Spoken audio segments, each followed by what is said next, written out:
Hello everyone, welcome you all in our ongoing video lecture series in which we are decoding the syllabus of UPSC exam. तो आज के इस video lecture में हम हमारे बचे हुए जीएस पेपर 2 को रिकॉर्ड करने वाले हैं, जिसके अंदर हम social justice, governance and IR को अच्छे से डिस्कस करेंगे और इसके थ्रू इस वीडियो के बाद आपका जीएस पेपर 2 का जो सिलेबस है वो भी ऑलमोस्ट अच्छे से कवर हो जाएगा। तो इस वीडियो लेक्चर के अंदर हम डिस्कस करेंगे सोर्सेस,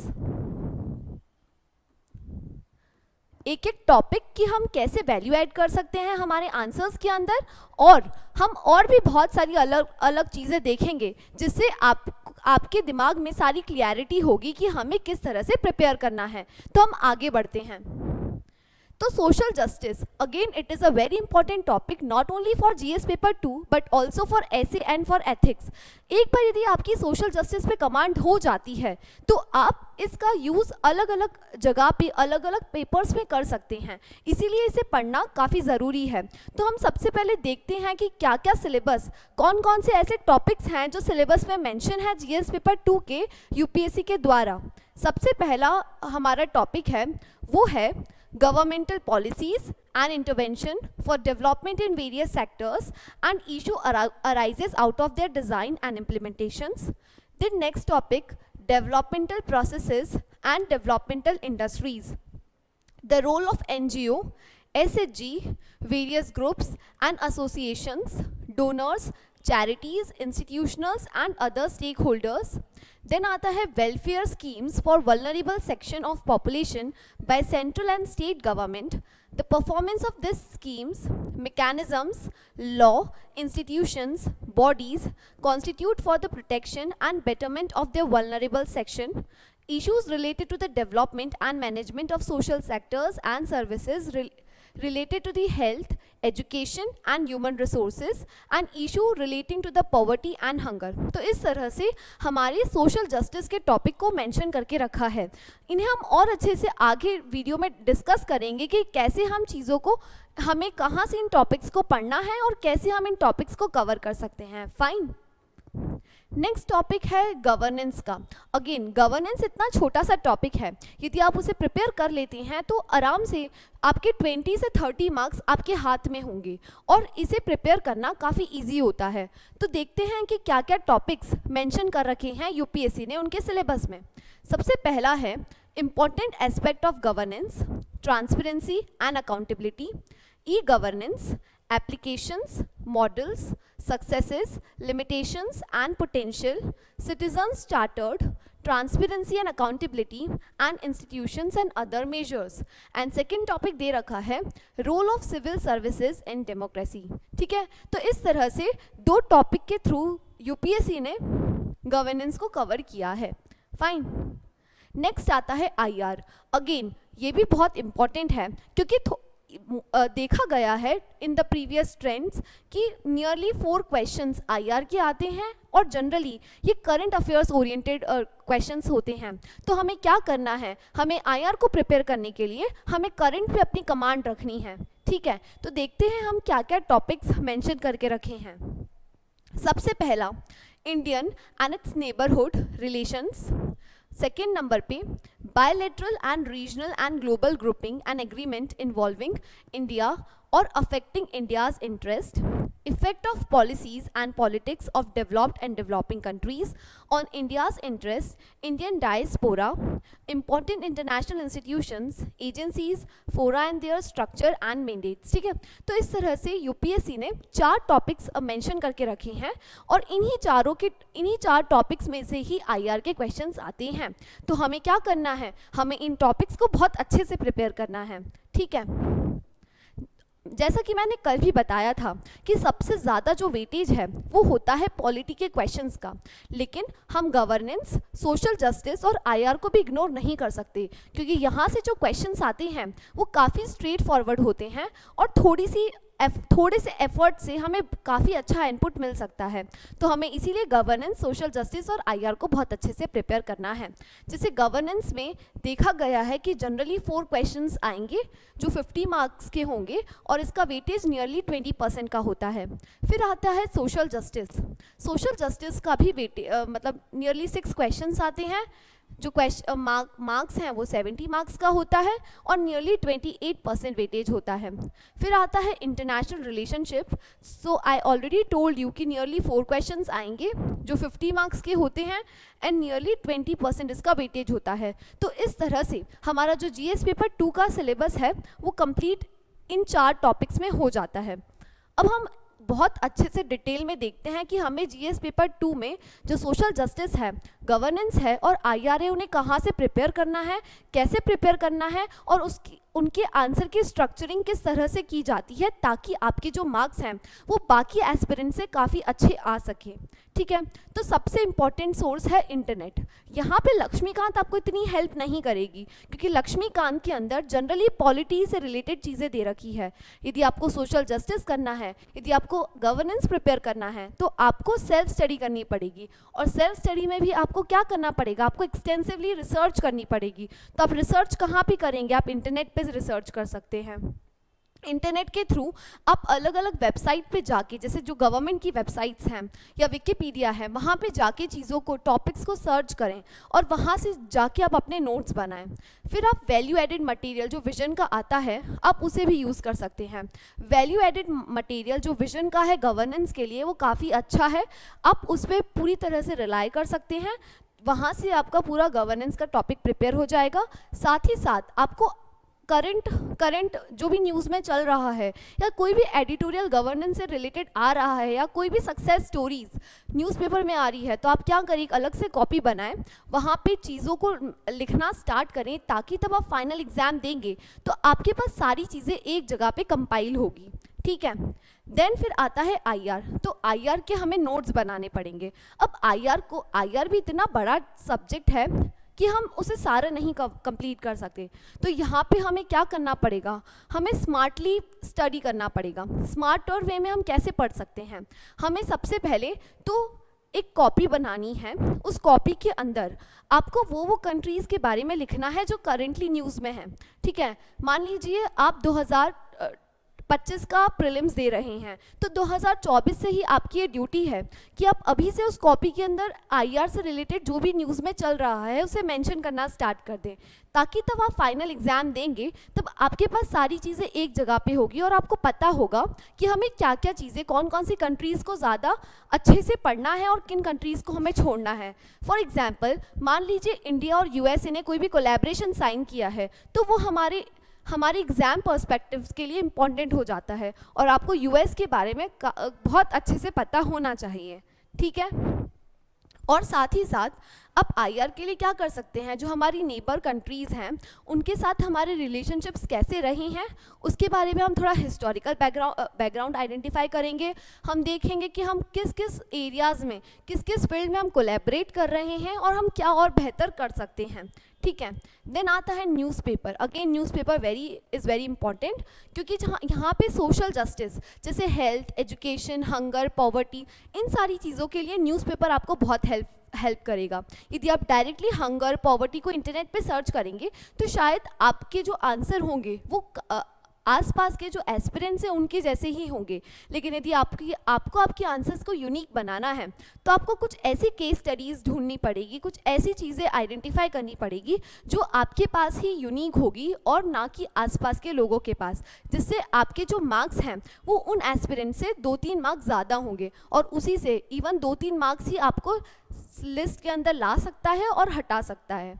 ठीक है, तो हम और अच्छे से देखते हैं कि एक एक टॉपिक को हमें कहाँ से पढ़ना है, कैसे क्या पढ़ना है और हम कितने डेप्थ में पढ़ना है।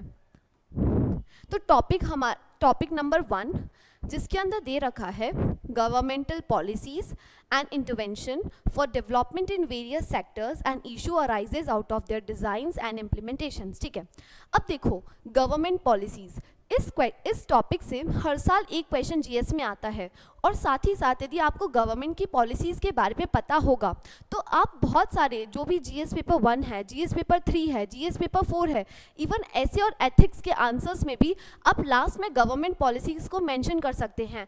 आप गवर्नमेंट पॉलिसीज़ को कंक्लूजन में आप वे फॉरवर्ड में यूज़ कर सकते हैं। तो इस तरह से आपका जो आंसर है उसमें वैल्यू एडिशन होगा।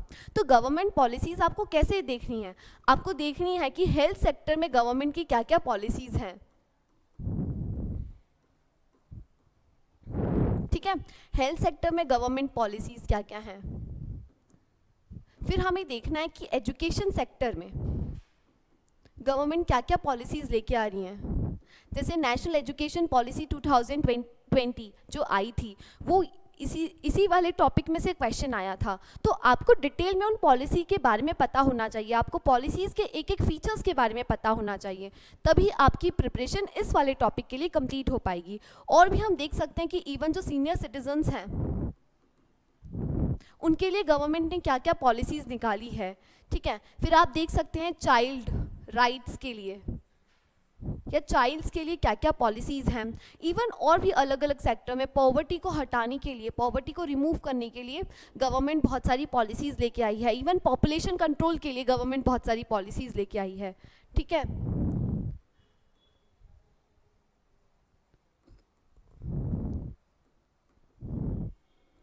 तो ये सारी चीज़ें यहाँ पे हमें देखने को मिल जाएगी और हमें ये बहुत अच्छे से, अब हम इन्हें प्रिपेयर भी कैसे करेंगे। मान लीजिए आप हेल्थ पॉलिसी पढ़ रहे हैं, तो आपको क्या करना पड़ेगा, आपको क्या क्या चीज़ों को आइडेंटिफाई करना है। सबसे पहले कि वो किस ईयर में रिलीज हुई, इन विच ईयर। क्योंकि जस्ट आप ऐसे लिखेंगे कि नेशनल एजुकेशन पॉलिसी ने ये सजेस्ट किया है, तो एक तरह से वो अच्छा इम्पैक्ट नहीं देता है। आपको क्या करना है, आपको ईयर भी मेंशन करना है, जिससे क्या होगा कि एग्जामिनर को पता होगा कि हाँ, जो एस्पिरेंट है, जो कैंडिडेट है, उन्हें काफ़ी अच्छे से नॉलेज है करंट गवर्नमेंट की पॉलिसीज़ के बारे में। तो आपको सबसे पहले क्या करना है, आपको ईयर पता होना चाहिए। सेकेंड नंबर पे फीचर्स पता होने चाहिए उस पॉलिसी के। ठीक है, तो यदि हमें फीचर्स पता होंगे तो यदि हम फीचर्स एक बार याद कर लेंगे तो हम आइडेंटिफाई कर सकते हैं कि उस पॉलिसी के अंदर क्या क्या चैलेंजेस हैं और हमें क्या बेहतर वे में करना है। तो एक बार हमें फीचर्स याद हो गए तो हम फिर नेक्स्ट मूव करेंगे चैलेंजेस की तरफ कि और क्या किया जा सकता है और इस पॉलिसी के अंदर क्या क्या ड्रॉबैक्स हैं जो हमें ओवरकम करना है। एंड फाइनली हम देखेंगे वे फॉरवर्ड।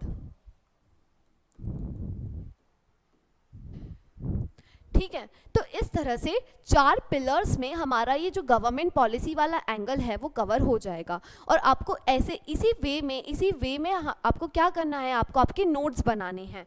ठीक है, तो आप चाहें तो ऐसा भी कर सकते हैं कि आप क्या करें कि एक पेज लें, उस पेज के अंदर आप हेल्थ लिखें, हेल्थ रिलेटेड पॉलिसीज़ लिखें, उसमें उसी पेज के अंदर आप सारी पॉलिसीज़ एक बार मेंशन कर लें ताकि सारी चीज़ें एक जगह पे कंसोलिडेट हो जाएंगी और आपको तब रिवाइज़ करना होगा तो आपको काफ़ी आसानी से रिवाइज़ हो जाएगी चीज़ें।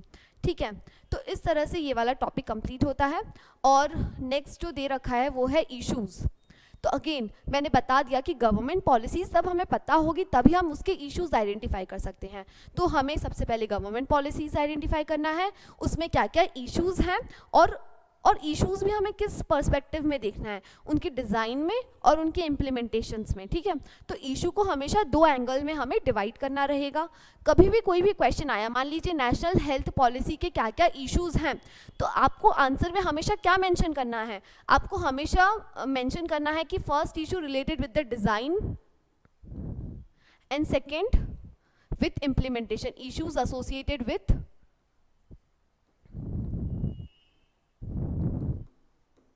इम्प्लीमेंटेशन।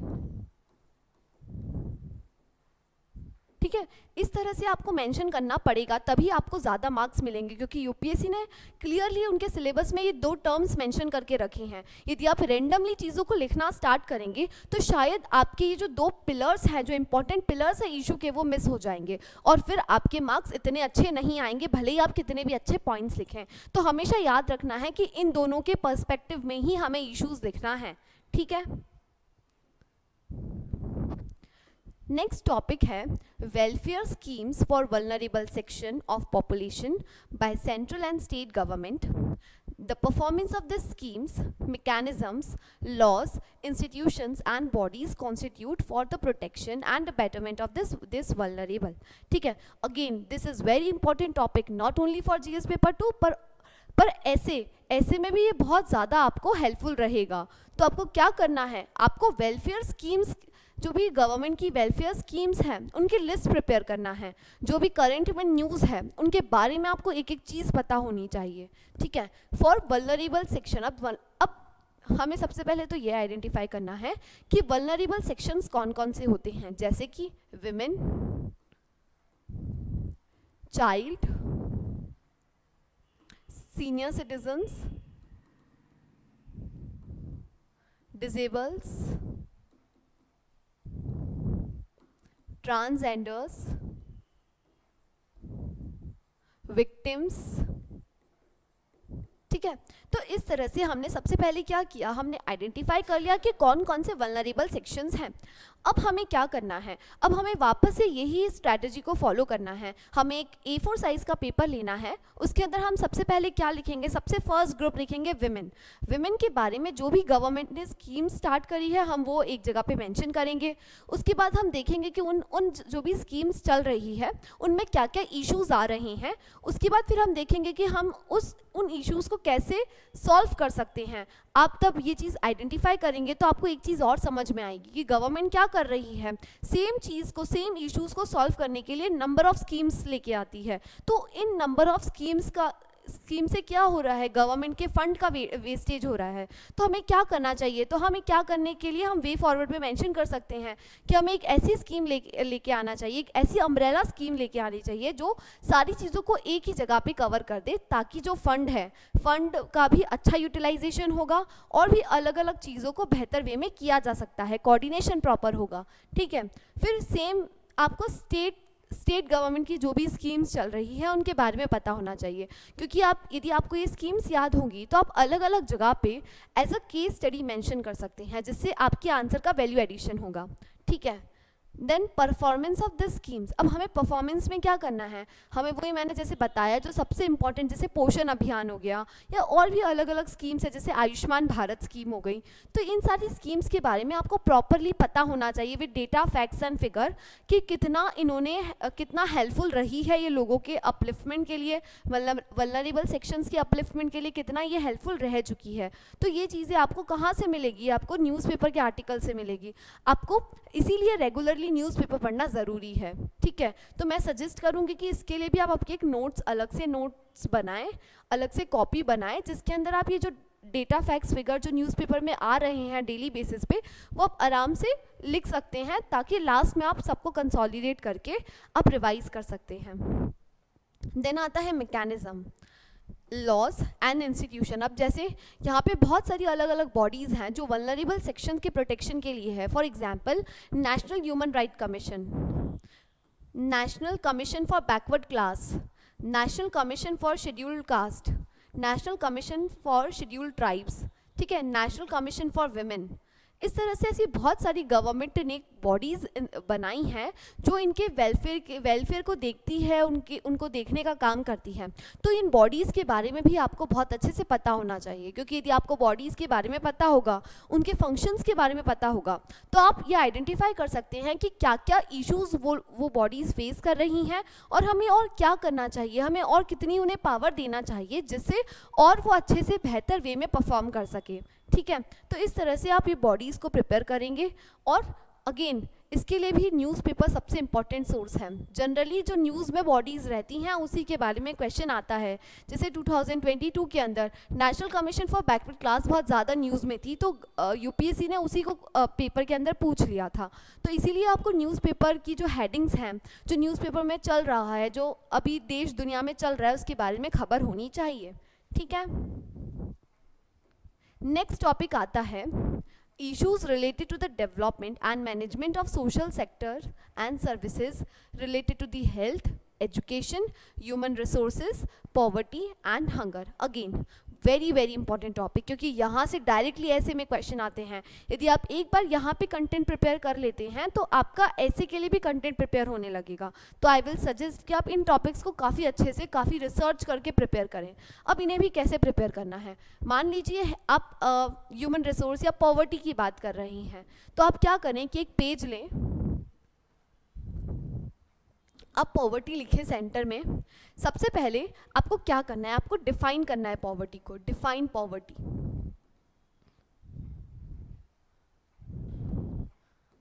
अब देखिए, यदि आप नॉर्मल डेफिनेशन लिखेंगे पॉवर्टी की तो शायद इतनी इम्पैक्टफुल नहीं रहेगी। आप क्या कर सकते हैं, जैसे बहुत सारी इंटरनेशनल ऑर्गेनाइजेशंस हैं जो पॉवर्टी से रिलेटेड बहुत सारे इंडेक्सेस निकालती हैं, वो पॉवर्टी को बहुत अच्छे वे में डिफाइन करती हैं। तो आप क्या करें, डायरेक्टली अपने नोट्स के अंदर इसे सर्च करें ऑर्गेनाइजेशन के बारे में, उन्होंने जो पॉवर्टी की डेफिनेशंस दे के रखी है। जैसे मेरे को याद नहीं आ रहा है, लेकिन एक ऑर्गेनाइजेशन है जो पॉवर्टी की बहुत अच्छी डेफिनेशन निकालती है, आप उसे एज इट इज़ मेंशन कर सकते हैं यहाँ पे। और यदि आपको कभी भी इंट्रोडक्शन में कुछ समझ में नहीं आ रहा है पॉवर्टी के क्वेश्चन में, तो आप हमेशा पॉवर्टी की डेफिनेशन से स्टार्ट कर सकते हैं। सेकेंड नंबर पे आपको क्या करना है, आपको स्टैटिस्टिक्स निकालना है, कुछ फैक्ट्स आइडेंटिफाई करना है।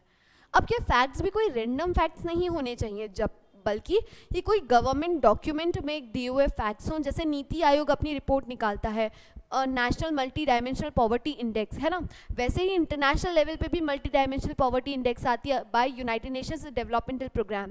तो आप उनके जो भी फाइंडिंग्स हैं उन्हें मेंशन कर सकते हैं यहाँ पे, ताकि आपकी जो सारी चीज़ें हैं वो एक जगह पे कंसोलिडेट होने लगेगी। और मान लीजिए कि कोई ऐसा क्वेश्चन आया जहाँ पे वो इशूज़ पूछ रहा है, तो आप directly national multi dimensional poverty index से स्टार्ट कर सकते हैं आंसर। तो जो आपका आंसर होगा वो काफ़ी बेहतर वे में प्रेजेंट होगा। फिर थर्ड नंबर पे हमें क्या करना है, हमें करना है पॉवर्टी हो गया, स्टैटिस्टिक्स हो गया, फिर हमें देखना है मेजर्स टेकन।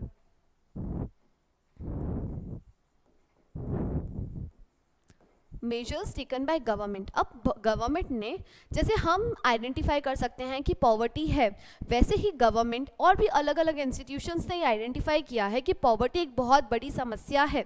तो उसको डील करने के लिए उन्होंने बहुत सारे अलग अलग मेजर्स लिए हैं, स्कीम्स लेके आए हैं, लॉज बनाए हैं, पॉलिसीज़ लेके आए हैं, इवन बहुत सारे ऐसे इंस्टीट्यूशंस को भी कंस्ट्रक्ट किया है या डेवलप किया है, ठीक है, फॉर्म किया है। तो उन्हें भी आप इधर मेंशन करेंगे, ठीक है, क्योंकि तब हम ये सारी चीज़ें हमें पता होगी कि गवर्नमेंट ऑलरेडी क्या क्या चीज़ें स्टेप्स ले चुकी है, तभी हम इश्यूज आइडेंटिफाई करेंगे कि अभी भी पॉवर्टी है तो वो क्यों है, उन जो भी स्कीम्स हैं, जो भी मेजर्स हैं, उनके अंदर ऐसे क्या प्रॉब्लम्स हैं जिसकी वजह से पॉवर्टी अभी भी है इंडिया के अंदर, ठीक है। तो एक बार मेजर्स आइडेंटिफाई कर लेंगे, फिर हम क्या करेंगे, उन मेजर्स के अंदर इश्यूज़ को आइडेंटिफाई करेंगे। जैसे आप लॉज लेते हैं तो आप उसको डिटेल में देखें कि कोई भी लॉ है तो उसके अंदर क्या क्या प्रॉब्लम है, क्यों वो पॉवर्टी को टैकल करने के लिए आया है लेकिन फिर भी पॉवर्टी को कम नहीं कर पा रहा है, ठीक है। तो इस तरह से आप एक एक अच्छे से एक एक लॉ को एनालाइज करेंगे और आप इधर लिखेंगे। फिर मेजर्स और इश्यूज़ के बाद आपको क्या करना है, आपको लिखना है कमिटीज़ के बारे में। ऐसी बहुत सारी कमिटीज़ हैं सिंस इंडिपेंडेंस जो फॉर्म की गई है गवर्नमेंट के द्वारा, जिन्होंने बहुत कुछ अलग अलग चीज़ें बताई हैं कि हमें ऐसा करना चाहिए, जैसे तेंदुलकर कमेटी रिपोर्ट, और भी बहुत सारी ऐसी कमिटीज़ हैं जिन्होंने कुछ कुछ अपनी रिकमेंडेशंस दी है। तो आपको यहाँ पे मेंशन कर देना है ताकि आपको सर्च नहीं करना पड़ेगा, आपको सारी चीज़ें एक ही जगह पे कंसोलिडेट वे में मिल जाएगी, ठीक है। कमिटीज़ के बाद आपको क्या करना है, आपको फिर लिखना है अदर इश्यूज़, ठीक है। अब मान लीजिए होता क्या है कि हमेशा ही जो गवर्नमेंट के मेजर्स हैं उसी में लकूनास नहीं होता है, जबकि इवन सिटीजन्स के साइड से भी कुछ कुछ प्रॉब्लम्स होती हैं, जैसे करप्शन है और भी ऐसे बहुत सारे प्रॉब्लम्स हैं। तो हम यहाँ पे वो मेंशन करेंगे जिसकी वजह से ये जो पॉवर्टी रिलेटेड मेजर्स हैं वो फेल हो रहे हैं। And then finally we suggest some solutions. अब इन सॉल्यूशंस के अंदर आप केवल रैंडम सॉल्यूशंस नहीं लिखेंगे, आपको क्या लिखना पड़ेगा, आपको किसी स्टेट के बारे में, जैसे फॉर एग्जांपल स्वच्छ भारत मिशन है ना, स्वच्छ भारत मिशन चल रहा है और यू हैव सीन दैट कि इंडिया को लगातार 7 बार स्वच्छ भारत मिशन में नंबर 1 पोजीशन मिली है। तो जो इंडिया की केस स्टडी, जो इंदौर की केस स्टडी है वो काफ़ी यूनिक है। वैसे ही हेल्थ सेक्टर में, एजुकेशन सेक्टर में ऐसे बहुत सारे अलग अलग स्टेट्स हैं जो काफ़ी बेहतर परफॉर्म कर रहे हैं। मान लीजिए हेल्थ सेक्टर की बात करें तो you have seen that Kerala में बहुत अच्छा परफॉर्मेंस है हेल्थ सेक्टर में, एजुकेशन में केरला टॉप पे रहता है। तो वहाँ पे उन्होंने ऐसे क्या मेजर्स लिए हैं, आप उन्हें आंसर में कोट कर सकते हैं और हम उसे पैन इंडिया लेवल पे इम्प्लीमेंट कर सकते हैं। ठीक है, तो यहाँ पे हम सॉल्यूशन मेंशन करेंगे। And finally way forward, and I will suggest कि वे फॉरवर्ड में भी आप क्या करें, आप किसी इंटरनेशनल जो ऑर्गेनाइजेशन है उन्होंने बहुत अलग अलग मेजर्स दिए हैं, बहुत सारी रिकमेंडेशंस दी है कि आप ऐसा ऐसा कर सकते हैं, तो आप जनरली उन्हें वे फॉरवर्ड में लिखें। साथ ही साथ आप किसी कंट्रीज़ के एग्जाम्पल को भी कोट कर सकते हैं। जैसे मान लीजिए एजुकेशन सेक्टर में जो स्कैंडिनेवियन कंट्रीज़ हैं वो काफ़ी अच्छा परफॉर्म करती हैं, तो हम वहाँ की जो भी पॉलिसीज़ हैं उनको इंडिया में इम्प्लीमेंट कर सकते हैं। तो वे फॉरवर्ड में रैंडम चीज़ें लिखने की बजाय कुछ अच्छा, कुछ ऑथेंटिक लिखें तो आपके आंसर ज़्यादा अच्छे होंगे। इवन आप एंड भी सस्टेनेबल डेवलपमेंटल गोल से कर सकते हैं कि हम इंडिया ने सस्टेनेबल डेवलपमेंट गोल्स, जो वर्ल्ड है उन्होंने सस्टेनेबल डेवलपमेंटल गोल्स को अडॉप्ट किया है, तो कौन से सस्टेनेबल डेवलपमेंट गोल के अंदर पॉवर्टी के बारे में मेंशन किया गया है, आप उसे यहाँ पे मेंशन कर सकते हैं। तो इस तरह से आपका एक टॉपिक 360 डिग्री एंगल में प्रिपेयर हो जाएगा। आया समझ में सबको? ठीक है। इसी तरह से आपको हेल्थ का करना है, एजुकेशन का करना है, ह्यूमन रिसोर्सेज का करना है, पॉवर्टी का करना है और हंगर का करना है। तो इस तरह से आपका ये चीज़ प्रिपेयर हो जाएगी बहुत अच्छे से। नेक्स्ट टॉपिक आता है टॉपिक नंबर 4 और 5 जो है गवर्नेंस से एसोसिएटेड। फाइन, ये गवर्नेंस से एसोसिएटेड टॉपिक्स हैं। अब इसे भी आप कहाँ से पढ़ेंगे? आई विल स्ट्रांगली सजेस्ट कि आप सबसे पहले सेकेंड ARC को पढ़ें। ये सबसे बेस्ट डॉक्यूमेंट है गवर्नेंस को प्रिपेयर करने का। साथ ही साथ आप विजन का वैल्यू एडेड मटेरियल पढ़ सकते हैं।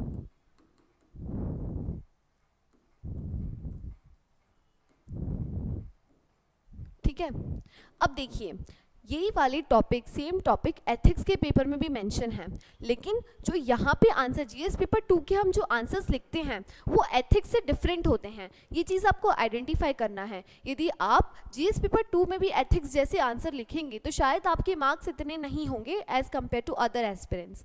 तो आपको क्या करना है, ये इंश्योर करना है कि आप जो GS पेपर 2 के आंसर्स लिख रहे हैं गवर्नेंस के, वो एथिक्स जैसे आंसर ना हो। आपको इसके अंदर डेटा, फैक्ट्स, फिगर्स को इंक्लूड करना पड़ेगा। आपको आपके आंसर्स को मल्टी डायमेंशनल एंगल से लिखना पड़ेगा। ठीक है, so transparency and accountability again a very important topic. सबसे पहला इंपॉर्टेंट एस्पेक्ट्स ऑफ गवर्नेंस है ना। अब गवर्नेंस के क्या क्या इंपॉर्टेंट एस्पेक्ट्स हैं तो हम देखेंगे कि यहाँ पे ट्रांसपेरेंसी आ गया, अकाउंटेबिलिटी,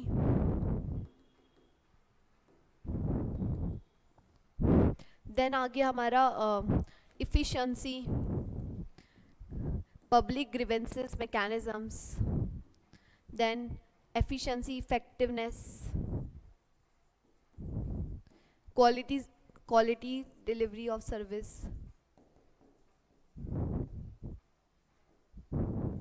ठीक है, तो इस तरह से ये इंपॉर्टेंट एस्पेक्ट्स है गवर्नेंस के। तो नियरली 6 पिलर्स होते हैं गवर्नेंस के, आपको उनको बहुत अच्छे से पता करना है।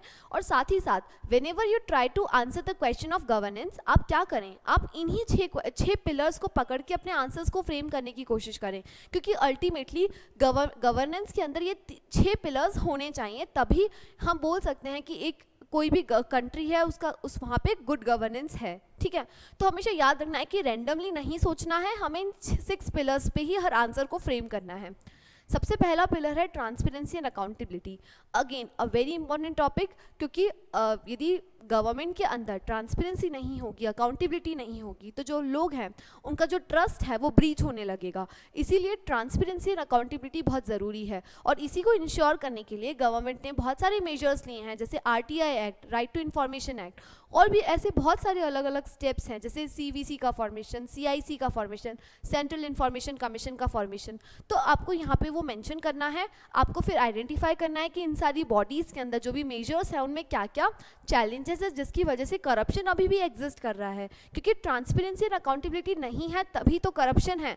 यदि हम ट्रांसपेरेंसी और अकाउंटेबिलिटी को बढ़ा देते हैं तो क्या होगा, तो जो करप्शन का जो स्कोप है और जो भी फ्लॉज है वो सब हट जाएंगे और हमारा बेटर गवर्नेंस डिलीवर होगी। ठीक है, तो हमें ये अच्छे से देखना है। अब देखो, ट्रांसपेरेंसी और अकाउंटेबिलिटी को इफेक्टिव बनाने के लिए गवर्नमेंट क्या कर रही है, वो शिफ्ट कर रही है ई गवर्नेंस के थ्रू। ई गवर्नेंस क्या होता है, इलेक्ट्रॉनिक गवर्नेंस, जिसके अंदर क्या हो रहा है आजकल हम देख रहे हैं कि जो सारी प्रोसेसेस हो रही है वो इलेक्ट्रॉनिक वे में हो रही है। आपको यदि फॉर्म भी अपडेट कराना रहता है तो आपको ऑनलाइन कराना पड़ता है। तो इससे क्या होगा, जो मिडिल मैन है, जो करप्शन करने वाले लोग हैं, वो एक तरह से हटते जा रहे हैं और जिसकी वजह से ट्रांसपेरेंसी एंड अकाउंटेबिलिटी बढ़ रही है। तो आपको ई गवर्नेंस के पिलर को बहुत अच्छे से प्रिपेयर करना है।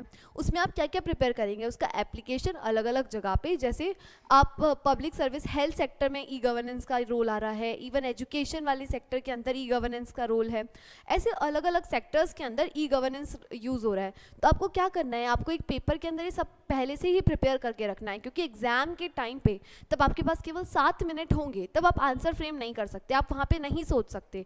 तो आपको क्या करना है, अभी से प्रिपेयर करना है।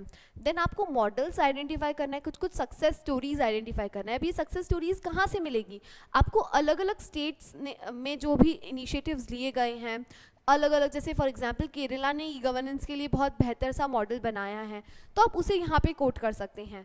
Then what are the limitations, कि ई गवर्नेंस में भी कुछ कुछ लिमिटेशंस हैं, जैसे कि आप देख सकते हैं कि विलेजेस में इंटरनेट कनेक्शन प्रॉपर नहीं होता है, 24/7 अवेलेबिलिटी नहीं है, और इवन बहुत सारे विलेजेस में तो इंटरनेट सर्विस अभी तक पहुंची भी नहीं है। तो वहाँ पे ई गवर्नेंस को पहुंचाना काफ़ी मुश्किल हो जाएगा। तो हम क्या कर सकते हैं, तो यदि हमें लिमिटेशंस पता होंगी तो हम स्टेप्स भी ले सकते हैं। ठीक है, तो वो ही रहता है कि हमें सबसे पहले आइडेंटिफाई करना है कि क्या क्या प्रॉब्लम्स हैं, then only we can able to take the solutions. ठीक है, देन आता है नेक्स्ट सिटीजन चार्टर।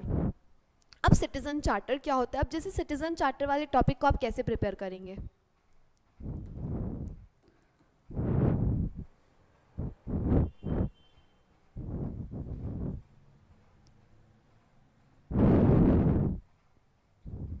ठीक है, तो देखिए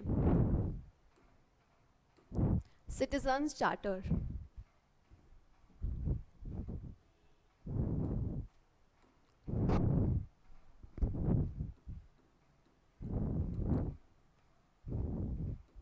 ठीक है, तो इसमें सबसे पहले आपको क्या आइडेंटिफाई करना है कि what is it, citizen charter होता क्या है।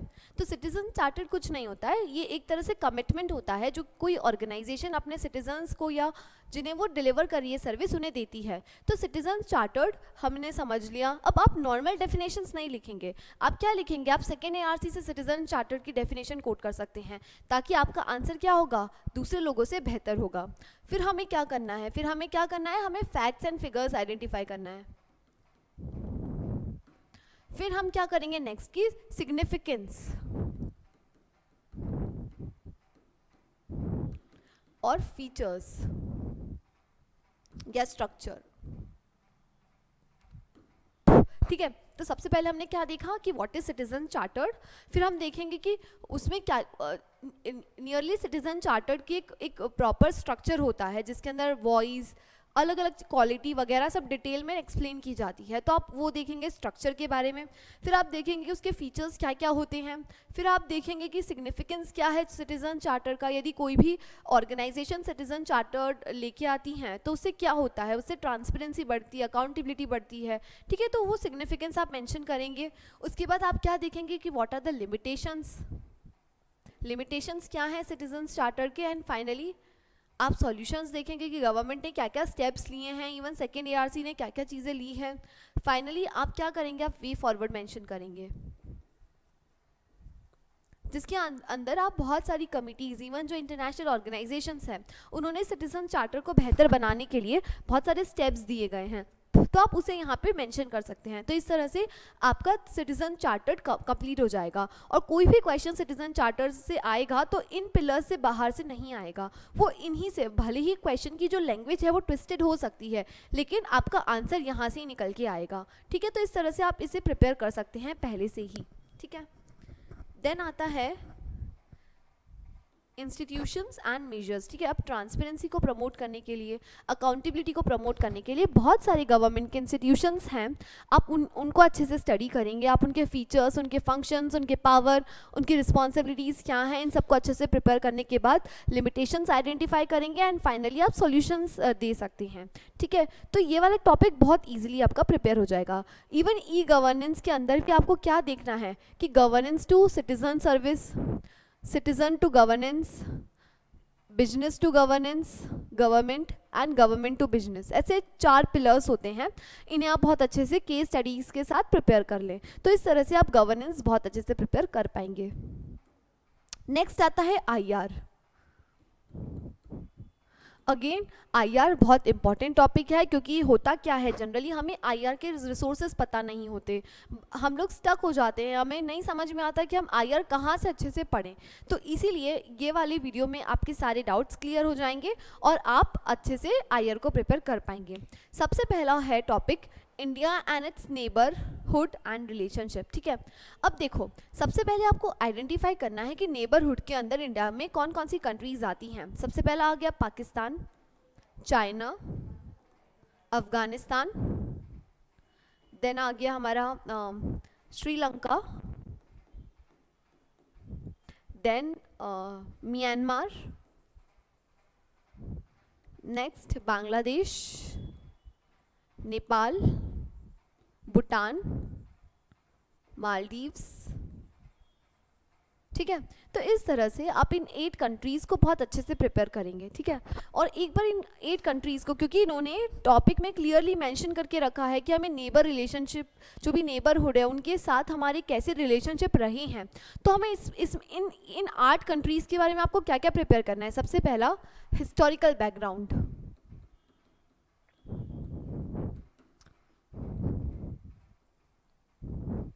जो जितने भी अप्स एंड डाउन्स रहे हैं रिलेशनशिप में, आपको वो काफ़ी अच्छे से प्रिपेयर करना है। जैसे फॉर एग्जांपल आप मान लीजिए चाइना के साथ इंडिया के रिलेशनशिप को प्रिपेयर कर रहे हैं, तो आपको 1990 से पूरी हिस्ट्री पता होनी चाहिए कि कैसे अप्स एंड डाउन्स इंडिया और चाइना के रिलेशनशिप में आए हैं, और प्रेजेंट तक आपको सारी चीज़ें पता होनी चाहिए। फिर आप क्या देखेंगे, आप देखेंगे कि जो भी कोलैबोरेशंस हो रहे हैं, कॉपरेशन हो रहे हैं एंड कंपटीशन, मतलब आपको इन 3 पिलर्स में कोई भी कंट्री है उन्हें प्रिपेयर करना है। सबसे पहले कोलैबोरेशंस, सेकेंड नंबर पे कॉरपोरेशन एंड कंपटीशन। तो इंडिया एंड चाइना में जो कंपटीशन वाला पिलर है वो ज़्यादा है as compare to collaboration and corporation. तो आप कंपटीशन में देख सकते हैं कि कहाँ कहाँ पे हमें कंपटीशन देखने को मिल रहा है चाइना के साथ, ठीक है। फिर हम कॉरपोरेशन में भी देखेंगे कि ऐसी बहुत सारी जगह पे हैं जहाँ पे इंडिया और चाइना कॉर्पोरेट कर रहा है और कौन कौन सी जगह पे कोलैबोरेशन हो रहा है। तो इस तरह से आप 3 C's में अपने आंसर को प्रिपेयर कर सकते हैं, और इन तीन पिलर्स के बाहर से क्वेश्चन नहीं आने वाले। फाइनली फिर आप क्या देखेंगे, आप इश्यूज देखेंगे कि क्या क्या इश्यूज़ हैं, जैसे with respect to the border. फिर आप देखेंगे कि बॉर्डर के साथ साथ क्या है, एनर्जी सेक्टर में क्या क्या इश्यूज़ हैं। ऐसे अलग अलग पिलर्स को आइडेंटिफाई करने के बाद आप इश्यूज़ आइडेंटिफाई करेंगे। रैंडमली नहीं करना है हमें प्रिपेयर, इसे भी हमें सिस्टमैटिक मैनर में प्रिपेयर करना है। देन हम लिखेंगे सॉल्यूशंस, कि गवर्नमेंट क्या ले रही है। जैसे सॉफ्ट डिप्लोमेसी है ना, इंडिया और चाइना सॉफ्ट डिप्लोमेसी को प्रमोट कर रही है कि हार्ड डिप्लोमेसी से बेटर है सॉफ्ट डिप्लोमेसी। इसलिए जो फॉरेन मिनिस्टर्स होते हैं, जो डिफेंस मिनिस्टर्स होते हैं, उनके साथ इंडिया की 2+2 करके एक समिट होती है, तो वैसा कुछ प्रमोट हो रहा है। इवन हम स्पोर्ट्स में, ओलंपिक्स वगैरह में भी सॉफ्ट पावर का यूज़ कर रहे हैं, सॉफ्ट डिप्लोमेसी दिखा रहे हैं। इवन एजुकेशन सेक्टर में भी हम सॉफ्ट डिप्लोमेसी का यूज़ कर रहे हैं। तो इस तरह से आपको सॉल्यूशंस पता होने चाहिए एंड फाइनली वे फॉरवर्ड कि हम और क्या कर सकते हैं, ठीक है। तो इस तरह से आपकी कंट्री प्रिपेयर हो जाएगी बहुत अच्छे से, और यहाँ इसके बाहर से क्वेश्चन नहीं आएंगे। तो इसी तरह से आपको सारी कंट्रीज़ को प्रिपेयर करना है, और क्योंकि ये क्लियरली अलग सा टॉपिक दे रखा है तो हर साल यहाँ से एक क्वेश्चन ज़रूर आता है। तो यदि आप 8 कंट्रीज़ को प्रिपेयर कर लेते हैं तो आपके मान लीजिए 10 मार्क्स आपके हाथ में हैं, ठीक है। नेक्स्ट आता है टॉपिक 7, जिसके अंदर दे रखा है bilateral, regional and global grouping and agreement involving India and affecting India's interest। ठीक है, अब बहुत सारी bilateral grouping है, जैसे इंडिया जनरली ये हमें किसके साथ देखना है, बड़ी बड़ी कंट्रीज़ के साथ देखना है, मान लीजिए यूएसए, रशिया, ब्रिटेन या यूके, है ना, फ्रांस, जापान, ठीक है, इवन सऊदी अरेबिया, है ना, इवन यूएई, ये सब इम्पॉर्टेंट पार्टनर्स हैं जिसके साथ इंडिया के बहुत अच्छे बायलैटरल रिलेशनशिप्स हैं। तो आपको क्या करना है, इन कंट्रीज़ को भी प्रिपेयर करना है ताकि यदि क्वेश्चन आता है तो आप इजीली हैंडल कर पाएँ। रीजनल ग्रुपिंग जैसे आप देखेंगे आसियान, सार्क, ब्रिक्स, ये एक तरह से रीजनल ग्रुपिंग है जिसकी वजह से जो इंडिया के इंटरेस्ट को इम्पैक्ट करती है और इंडिया का इसमें मेंबरशिप होना काफ़ी ज़रूरी हो जाता है। तो आप इनके बारे में अच्छे से देखेंगे। फिर आती है global grouping, for example United Nations environmental programme, फिर आ गया यूनाइटेड नेशंस ग्रुप, जो भी बहुत सारे ग्रुप्स हैं उसके अंदर इंडिया का कैसा रोल है। उसके बाद आ गया IMO, IMF, वर्ल्ड बैंक। तो ये जो भी बड़ी बड़ी ग्रुपिंग्स हैं जिसमें इंडिया के इंटरेस्ट इन्वॉल्व हैं, तो वहाँ पे इंडिया का कैसा परफॉर्मेंस है, क्या क्या चैलेंजेस इंडिया फेस कर रहा है इन ग्रुपिंग में। जैसे आप देखेंगे कि यूनाइटेड नेशन सिक्योरिटी काउंसिल के अंदर इंडिया की अभी तक परमानेंट मेंबरशिप नहीं हो पाई है, तो इसलिए बहुत ज़्यादा दिक्कतें हो रही हैं। तो इंडिया क्या कर रही है, इंडिया डिमांड कर रही है कि हमें भी परमानेंट सीट मिलना चाहिए ताकि हमारे पास वीटो पावर आ सके, ठीक है। और जो भी एग्रीमेंट्स बड़े बड़े साइन हुए हैं जिससे इंडिया के इंटरेस्ट को इम्पैक्ट हो रहा है, तो इस तरह से आप इन्हें प्रिपेयर कर सकते हैं। और ये वाला जो टॉपिक है ना, ये काफ़ी करंट अफेयर्स ओरिएंटेड टॉपिक है, मतलब यहाँ से जो क्वेश्चन आएगा वो मोस्टली करंट में जो होगा वहाँ से ही आने वाला है। तो इसके लिए आप क्या कर सकते हैं, आप जो मेंस की 365 आती है विजन की, आप वहाँ से इसे प्रिपेयर कर सकते हैं तो कवर हो जाएगा। नेक्स्ट आता है effects of policies and politics of developed and developing countries on India's interest and Indian diaspora. Again Indian diaspora इतना स्टैटिक टॉपिक है कि एक बार आप प्रिपेयर कर लेंगे तो वो काफ़ी अच्छे से आपको मार्क्स स्कोर कर देगा। जैसे इंडियन डायस्पोरा में आपको क्या प्रिपेयर करना है, जो इंडियन डायस्पोरा होता है वो एक तरह से इंडिया के लिए क्या है, सॉफ्ट पावर है। इंडिया के इंडियंस बहुत सारे अलग अलग कंट्रीज़ में रहते हैं, तो इस तरह से वो क्या कर रहे हैं, वहाँ की पॉलिटिक्स को, वहाँ की जो पॉलिसीज़ है उन्हें इफ़ेक्ट करते हैं, जिसकी वजह से जो इंडिया है और दूसरी कंट्रीज़ जहाँ पे इंडियन डायस्पोरा रहते हैं उनके रिलेशनशिप अच्छे होते हैं। तो आप वो देखेंगे, इसमें भी आप देखेंगे कि सिग्निफिकेंस क्या है, फैक्ट्स एंड फिगर्स आप आइडेंटिफाई करेंगे, चैलेंजेस क्या क्या हैं एंड वे फॉरवर्ड, ठीक है। तो इस तरह से आपका इंडियन डायस्पोरा वाला सेक्शन प्रिपेयर हो जाएगा। इवन आप एक मैप भी बना सकते हैं जिसके अंदर आप लोकेट करेंगे कि सबसे ज़्यादा डेंसिटी में कौन सी कंट्रीज़ हैं जहाँ पे इंडियन डायस्पोरा रहते हैं और किस तरह से वहाँ की जो रिलेशनशिप है इंडिया के साथ वो बेहतर है। तो एक तरह से आप केस स्टडी का यूज़ कर सकते हैं। फिर आता है effect of policies and politics, जैसे यहाँ पर आ गया अफ्रीका, जो आर्टिक पॉलिसीज़ हैं ये सब यहाँ पे पढ़ेंगे आप, ठीक है। तो उसका जो इम्पैक्ट है वो कैसे इंडिया पे पड़ रहा है, आपको ये चीज़ यहाँ पे देख लेनी है। तो इस तरह से आपका ये टॉपिक भी हो जाएगा। और इसके लिए आप क्या कर सकते हैं, विजन का वैल्यू एडेड मटेरियल, ये चीज़ बहुत अच्छे से विजन के वैल्यू एडेड मटेरियल के अंदर दे रखी है, तो आप इसे देखें। Fine. Next topic and the last topic is important international institutions, agencies and their structures and mandate. जैसे for example international monetary fund, world bank, इनका क्या स्ट्रक्चर है। इवन यहाँ पे आ जाता है और भी बहुत सारी, जैसे United Nations security council, United Nations general assembly, ठीक है। तो ये सारी जो बॉडीज़ हैं ये सबसे इंपॉर्टेंट बॉडीज़ है। Even United Nations environmental programme, ये इंपॉर्टेंट बॉडीज़ हैं। इनके बारे में, इनके स्ट्रक्चर की इनमें ऐसी कौन सी कमिटी है जो जुडिशरी का काम करती है, कौन लॉ मेकिंग वाली, किनके पास लॉ मेकिंग पावर है, तो ये सारी चीज़ें आपको यहाँ पे देखनी है। तो इस तरह से आपका ये वाला टॉपिक कंप्लीट हो जाएगा। इसके लिए मैं सजेस्ट करूँगी कि आप विकिपीडिया पे जाके एक्सटेंसिव रिसर्च करें। आप रिसर्च करेंगे तभी आप इस टॉपिक को अच्छे से कर पाएंगे और ऑफिशियल वेबसाइट्स पे जाके ही इसे अच्छे से पढ़ें। तो इस तरह से हमने देख लिया कि हमने क्या देखा, हमने social justice, governance and IR को अच्छे से कवर कर लिया है। और इसी स्ट्रेटजी को यदि आप फॉलो करते हैं तो आपको अलग अलग जगह पे अलग अलग रिसोर्सेज को सर्च करने की ज़रूरत नहीं पड़ेगी, एक सारी चीज़ें एक जगह पे ही आपको कंसोलिडेट मिल जाएगी। ठीक है, तो बस यही था हमारे इस वीडियो में। और सबसे पहला अब नेक्स्ट आता है कि to score good marks in this paper, तो आपको फैक्ट्स एंड फिगर लिखना है, कमिटीज़ को मेंशन करना है, इंटरनेशनल कोलैबोरेशन जो भी हो रहे हैं आप वो लिखें, सस्टेनेबल डेवलपमेंटल गोल्स को मेंशन करें एंड डीपीएसपी को मेंशन करें कंक्लूजन के अंदर। ठीक है, एंड आईआर के अंदर हमेशा इंट्रोडक्शन में हिस्टोरिकल बैकग्राउंड आप शो करें, फिर उसके बाद आप फैक्चुअल डिटेल्स लिखें, उसके बाद आप मल्टी डायमेंशनल डेटाज या पर्सपेक्टिव को मेंशन करके रखें। जैसे कि सपोज इंडिया एंड फ्रांस के बारे में आता है तो कैसे डिफेंस का कोलैबोरेशन हो रहा है, एजुकेशन सेक्टर में कैसा कोलैबोरेशन, कल्चर लेवल पे क्या कोलैबोरेशन हो रहा है, सिक्योरिटी लेवल पे क्या कोलैबोरेशन हो रहा है। इस तरह से अलग अलग पिलर्स को आइडेंटिफाई करके आप वहाँ पे लिखें कि क्या क्या स्टेप्स लिए गए हैं। तो इस तरह से आप अपने आंसर को मल्टी डायमेंशनल बनाएं। ठीक है, तो बस यही था हमारे जीएस पेपर 2 का सब कुछ, जो कि वीडियो 1, वीडियो 7 और वीडियो 8 के थ्रू कवर हो गया है, जिसमें हमारे पार्ट 1 एंड पार्ट 2 थे। यदि आप इन दोनों वीडियो लेक्चर्स को एक साथ देख लेते हैं तो आपको जीएस पेपर 2 में कोई भी समस्याएं नहीं आएंगी और आप जीएस पेपर 2 को बहुत अच्छे से प्रिपेयर कर सकेंगे। तो बस हम एक कोट से इस सेशन को एंड करेंगे।